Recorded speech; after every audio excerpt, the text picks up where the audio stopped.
A recent public exchange drew strong attention around the world. It began when a former United States president mentioned Tomahawk missiles in the context of the ongoing Russia-Ukraine war. This statement did not go unanswered, as a former Russian president soon issued a reply. The pointed nature of their words made many ask what might happen next. This explainer will present the facts of the exchange in simple, clear language, offering a neutral overview of the statements, the specific weapon mentioned, and the effects such rhetoric can have on international security and diplomacy. A short, sharp statement resonated widely. The initial comment that set off this chain of events came from former U.S. President Donald Trump. During a public appearance, he spoke about the ongoing war in Ukraine, offering views on how the conflict should be managed, suggesting a stronger stance to deter Russian aggression. It was in this context that he referenced Tomahawk missiles. He framed the point as demonstrating support for Ukraine and sending a forceful message to Moscow. It projected strength and served as a warning against further military action. The remark fit a broader pattern of tough rhetoric, including robust aid to Ukraine and severe economic sanctions on Russia. For Russia, official messaging warned Western countries against interference. Trump's comment added a specific, potent image by naming a well-known offensive system. All of this unfolded amid a devastating, prolonged war in Ukraine, the most significant European security crisis in decades. In this atmosphere, statements by prominent figures are heavily scrutinized. The threat mattered for two reasons: its specificity and its source. To grasp the weight of the threat, it helps to understand the weapon mentioned. Tomahawk missiles are long-range, subsonic cruise missiles, designed to fly very low to avoid radar detection. They are launched from U.S. Navy ships and submarines, key to American power projection. Their function is to strike high-value, fixed targets with precision at long range. They are used for targeted strikes, not wide-area bombardment. The Tomahawk land attack missile can travel over 1,000 miles, guided by a sophisticated onboard system using GPS and other navigation techniques. Long range enables launches from international waters, far from defenses. That reduces risk to the launching vessel and crew. They can carry a conventional, roughly 1,000-pound unitary warhead, or a dispenser of smaller sub-munitions.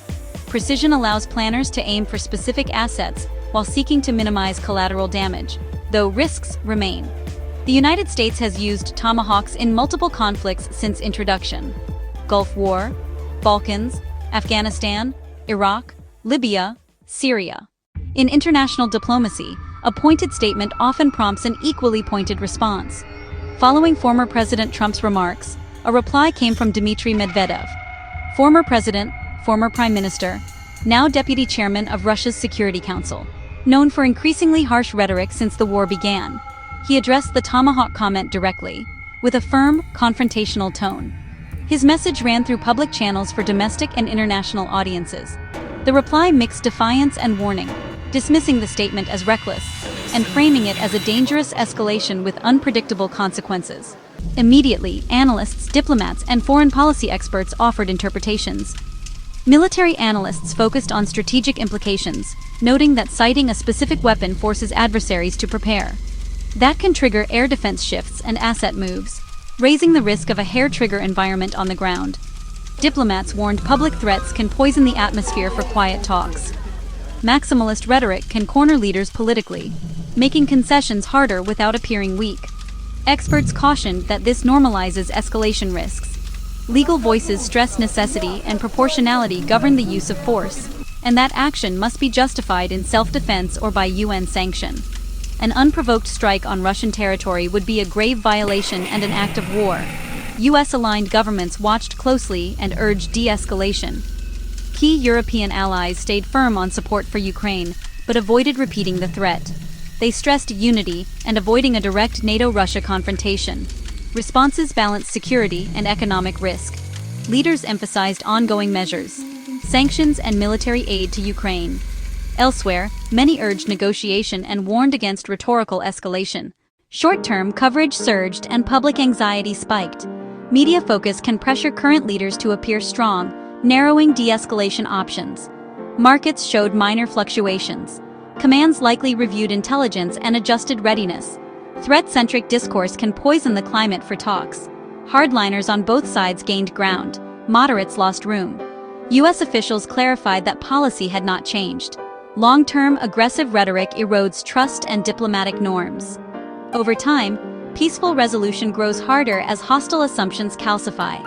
Global cooperation on climate, pandemics, and non-proliferation can suffer.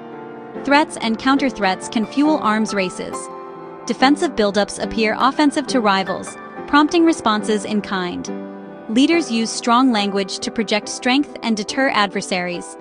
Mentioning Tomahawks signals lines not to cross and high potential costs. It also reassures allies of resolve and commitment. But rhetoric can be misread as imminent intent, risking miscalculation. Allies may worry about recklessness, publics may panic. The central dilemma: words meant to show strength can trigger crisis.